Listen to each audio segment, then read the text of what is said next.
I've been covering celebrity interviews for years, and I can honestly say I've never seen anything like what happened between Jennifer Lawrence and Stephen Colbert last night.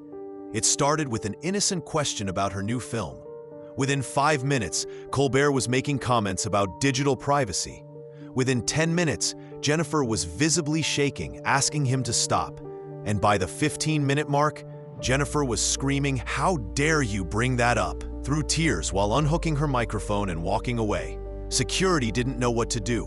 The audience sat in shocked silence, and Stephen Colbert just sat there, trying to justify what he'd done. Hit that like button if you think celebrities deserve basic human decency, because what Colbert did here was absolutely unforgivable. First of all, don't forget to like and subscribe to our video, and don't forget to write to us where you watched this video. The Late Show theme music faded as Stephen Colbert welcomed Jennifer Lawrence with his trademark smile. She walked out looking radiant, in a sleek black Dior dress, blonde hair styled in soft waves. The audience erupted in applause. "Jennifer Lawrence, welcome back," Colbert said warmly. "Thanks for having me, Stephen," Jennifer replied, settling into the guest chair. This was supposed to be about her new film, The Architects. "You play a woman rebuilding her life after a major scandal," Colbert began. "Very personal role." "Yeah, it was challenging," Jennifer said enthusiastically. "The character reclaims her identity after the world tries to define her by her worst moment." "That sounds incredibly personal," Colbert said, tone shifting.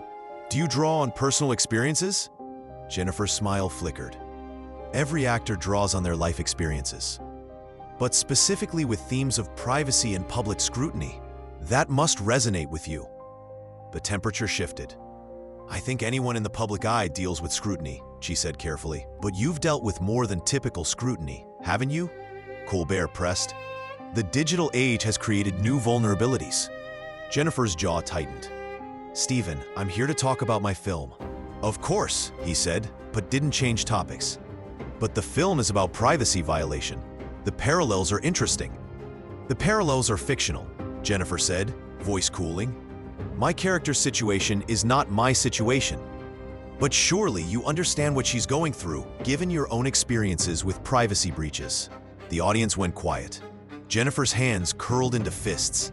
"I'd prefer not to discuss that," she said, smile gone. "It's part of your story, though," Colbert continued. "Your relationship with privacy, with the media." "Stephen," Jennifer's voice cut sharply, "I said I don't want to discuss that." A normal host would have backed off, but Colbert kept pushing. "I'm not trying to make you uncomfortable," he said. "I just think it's relevant. You've both experienced situations where privacy was compromised in public ways." Jennifer's face went pale. "That's not something I've channeled. That's trauma I'm still dealing with. You bringing it up on live television is incredibly inappropriate." "You're a public figure who experienced something that's become common," Colbert said. "The 2014 incident affected dozens of celebrities. That's public record." "Stop," Jennifer's voice rose. "Stop right now. I'm just stating facts. I'm not saying anything that isn't already known." "Just because something is known doesn't mean I owe you a conversation about it," Jennifer shot back. "My privacy was violated, and you think that's appropriate interview material? I think it's part of your public narrative." "It's not a narrative," Jennifer's voice cracked. "It's not a story arc. It was a violation. It was traumatic. And you acting like it's fair game is exactly the problem." The studio was silent. "I understand you're upset," Colbert said, patronizing. "But when you're in the public eye, when I'm in the public eye, I still deserve dignity," Jennifer interrupted. "I still deserve boundaries. I came to talk about my film, and you've turned this into something else." Her voice broke. Tears welled in her eyes. "Jennifer, I think you're being dramatic," Colbert said. Jennifer stared in disbelief. "Dramatic? You brought up the most humiliating experience of my life after I asked you not to, and you think I'm being dramatic?" "I'm asking legitimate questions." "No," Jennifer said firmly. "You're exploiting my trauma for content." Colbert's mask cracked. "I'm doing my job as a journalist. Journalists have ethics." Jennifer's voice rose. "What you're doing isn't journalism." The audience gasped. "I think you need to calm down. I think you need to show some respect." Jennifer fired back. Do you have any idea what it was like? The feeling of having private moments shared with the world? I'm sure it was difficult. Difficult? Jennifer laughed bitterly. I couldn't leave my house for weeks. I had panic attacks. And the worst part? People like you treating it like chat show banter. Tears streamed down Jennifer's face, mascara running. Those were private moments never meant for anyone else. She continued, voice breaking. When they were leaked, it felt like being violated again every time someone discussed them. Jennifer, I wasn't trying to. Yes, you were, she screamed. You wanted this reaction. You wanted me to break down for your viral moment. That's not true. Then why didn't you stop when I asked you? Jennifer demanded. Why did you keep pushing? Why did you call me dramatic for having feelings about my trauma? Colbert had no response. You see me as content, not as a person, Jennifer said quietly. She wiped her eyes, makeup smeared. You know the worst part? It wasn't just the violation.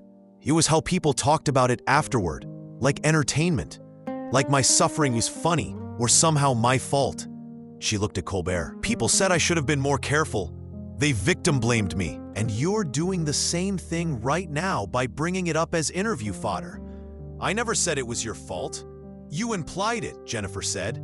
When you talked about vulnerabilities in the digital age, that's code for you should have known better.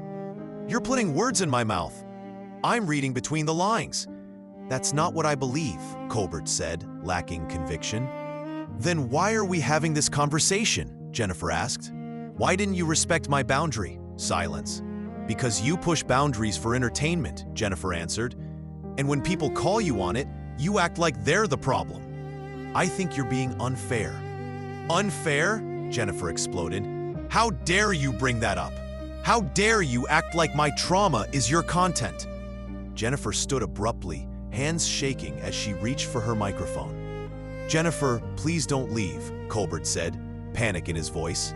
You've already said everything you wanted, Jennifer replied through tears. She unhooked her microphone. I apologize if I upset you. If I'm upset, Jennifer stopped. Look at me, Stephen. I'm crying on television. There's no if. I'm sorry you feel. Don't, Jennifer cut him off. That's not an apology. That's you making this about my reaction instead of your actions. She set the microphone down. To anyone watching who's had their trauma exploited, Jennifer addressed the camera. Who's been told they're dramatic for having boundaries? I see you. You deserve better. As she turned to Colbert, you should be ashamed. You had a chance to be different. But you're just another person who sees celebrities as products instead of people. Jennifer Lawrence walked off the Late Show set, tears streaming, leaving behind a stunned audience and one of the most controversial moments in late-night history. Within hours, hashtags like I Stand With Jennifer were trending worldwide.